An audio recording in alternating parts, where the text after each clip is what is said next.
Hey everybody, welcome back to the Chaotic Little Book Corner. My name's Acacia. Today I'm going to be doing part 2 of my May wrap-up. These books are all relatively in the 4 to 5 star category, except for one, which was a not fail, but a disappointment. And that one's first on my list. I'm going to go in order of least to most enjoyed. I hope you guys like this video, and let's dive in. So the first book, and the one that disappointed me the most, was Misfit by Charlie Howard. Now this is a nonfiction memoir style book. It is about a young girl who decides that she doesn't look perfect and she's not happy with her body.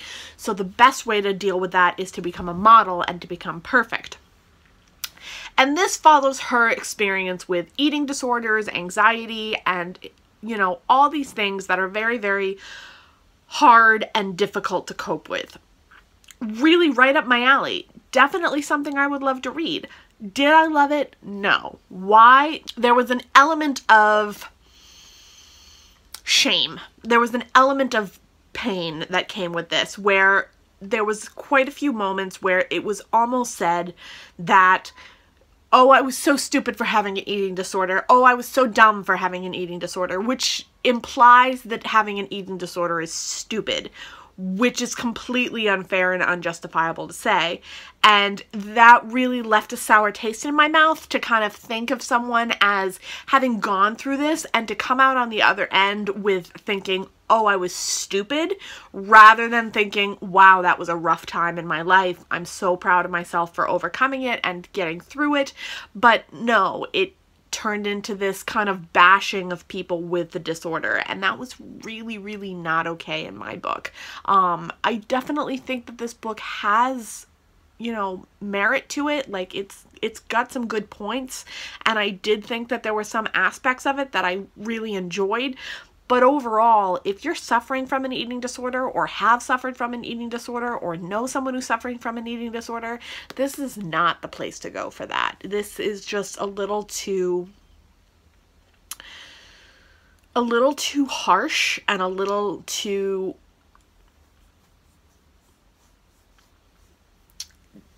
degrading for me.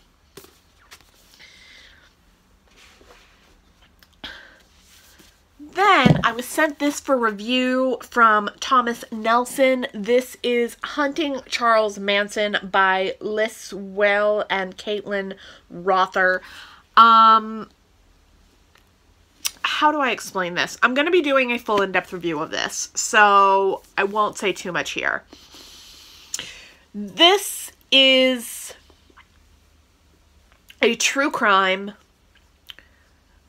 honest portrayal of Charles Manson and his acts, and it follows his trials and tribulations and what he caused and what the effects were, and it follows all of that. I enjoyed it, but it left me feeling really cold and really uncomfortable, to the point where I had to sleep with the lights on. So this was really hard for me to read, but I will be doing a full in-depth review on it, so keep your eyes peeled for that.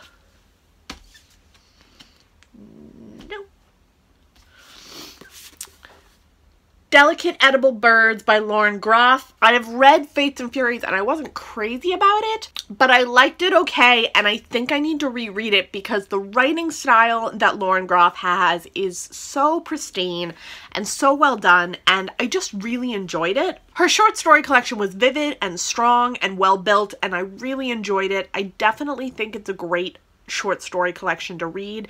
Not my all-time favorite. I've definitely read other short story collections that I like better. If you're interested, I'll link my top 5 short story collections up in the cards. I liked this okay. I did. I just definitely thought that some of the stories fell a little flat for me, but for the most part, it was a solid, great read, and I really enjoyed it. Then I continued on with the Mad Adam trilogy. This is The Year of the Flood by Margaret Atwood. This one does not follow Oryx and Crake as characters, or the snowman. This one is about Ren and Toby. Ren is stuck in a strip club, kind of, and Toby is stuck in a luxury spa. They've barricaded themselves into these locations and are trying to survive this plague that has occurred. But they can't stay where they are, so they have to go out, and that's this story following them as they kind of try and charter this land that's changed so much. I really enjoyed this one way more than I enjoyed Oryx and Crake. I definitely thought it was a stronger novel. I thought it was a better story overall. I'm really excited to try Mad Adam as the third book, and I look forward to diving into it. But definitely you could read this as a standalone if you wanted to. I think it's better to read Oryx and Crake first because it kind of sets the tone for what's going on in the land and why it's happened. This one is just a story of the survival in that land and what has occurred in the world to humans after this experience has occurred. I don't want to spoil anything, so I'm being kind of vague. But yes, I definitely enjoyed this one more and I would recommend it. Now we get into the 5-star reads. I'm going to be doing a video talking about my top 5 books of the month, and that is going to be posted. It might be posted on like Sunday, or it might be posted next week. I'm not really sure yet. I think I'm going to film it now and then edit it and just see where I decide to post it. But these 4 books were 5-star reads. I had a really good month with 5-star reads, and I'm really happy with it. And it sort of just threw me for a loop that these books were so good. But I definitely was happy I read them, and I had a really great experience with them. So the first one, and 3 of them are nonfiction, so go figure.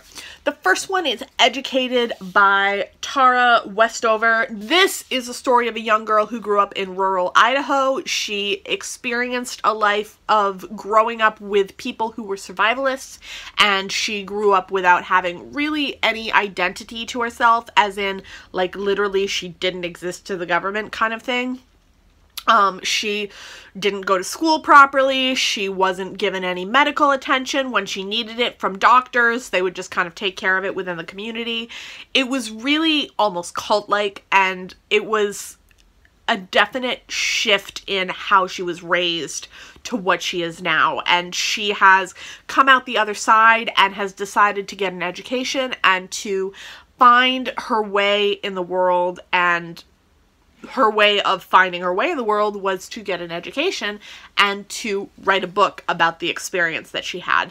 I really liked this book. I thought it was really strong and well written and a great sort of asset to the world about the importance of education and what that looks like.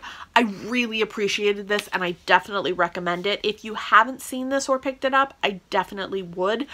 Listening to it on Audible might be a better option. I'm not sure. I didn't listen to it on Audible, but if it was read by the author, I would definitely pick it up and listen to it that way, because I think it would be a more insightful experience to kind of hear her voice and to know. Then we have this. This is The Recovering Intoxication and Its Aftermath by Leslie Jamison. This one is written by the author of The Empathy Exams. I need to read that now because I loved this. This one I thought was going to be my #1 book of the month, but somehow everything just kept passing it, and it was really exciting. But I loved this. I read it in one day. It was chunky and ridiculous, and I don't know how I did it, but I just had a day where I sat down and I just devoured it. I loved it so much. It was so strong and so real and so honest and just raw. I adored it. So this is a story of Leslie and her experience with drugs and alcohol and addiction, and her following that and then experiencing it with other people and talking about other people's stories with addiction. And it was just really, really interesting. And it was the stories that you hear about, but you don't really get to see the faces of the people who experience it. In here, you really get to see those people firsthand and get to hear their stories. And you're just like, ugh. How did you survive that? And wow, just, you're so amazing. Thank you for surviving. And it's just so brilliant, and I really enjoyed it. I definitely would recommend it for those of you who are interested in talking about addiction. I definitely think that it's a strong experience and a great nonfiction. Then we have an essay collection, which is We Are Never Meeting in Real Life by Samantha Irby. I am now reading her second essay collection called Meaty, which was actually her first essay collection, but they reissued it in a little cover with a hedgehog, and it's so cute, and I love the hedgehog, and this is the kitty, and it's a kitty, so cute. This was really heartfelt, really candid, really bold. I adored it. It was definitely kind of talking about race and mental health and the experience of being a woman and what that looks like. And it talks about, you know, bad experiences, good experiences, romance, masturbation, kind of everything across the board. And it was really well done, really well executed. If you're curious at all about the experience of a Black woman in America, this is a great story to pick up. If you're curious about the experience of a woman, period, this is fantastic to pick up. It's just really honest and really well done. I adored it. And then this one was in my top 5, but then I read another book that bumped it out of my top 5, and I'm kind of sad about it, but at the same time, that other book was so excellent, I can't complain. This is We Have Always Lived in a Castle by Shirley Jackson. I adored this. It was dark, it was creepy, it got me kind of uncomfortable, it gave me the chills. I definitely loved it. I liked Haunting on Hill House a little bit better, but this one is definitely talking about mental illness and the experience of those who are mentally unstable and what happens when they are isolated and what happens to a world when they are completely shunned and damaged by those around them. It was brilliant. It was wonderful. I absolutely adore it. If you haven't picked this up before, pick it up now. It is fantastic. I listened to it on audio and I read it with Amanda Center, whose channel I'll link in the cards. And it was just excellent. I adored it. So yeah, that is my May wrap up part 2. And I hope you liked it. If you liked it, give this video a thumbs up. If you loved it, click that subscribe button down below. And if you have any questions, comments, or quandaries, go ahead and leave them in the comment box. I will see you all in my next video, and I'll talk to you then. Bye.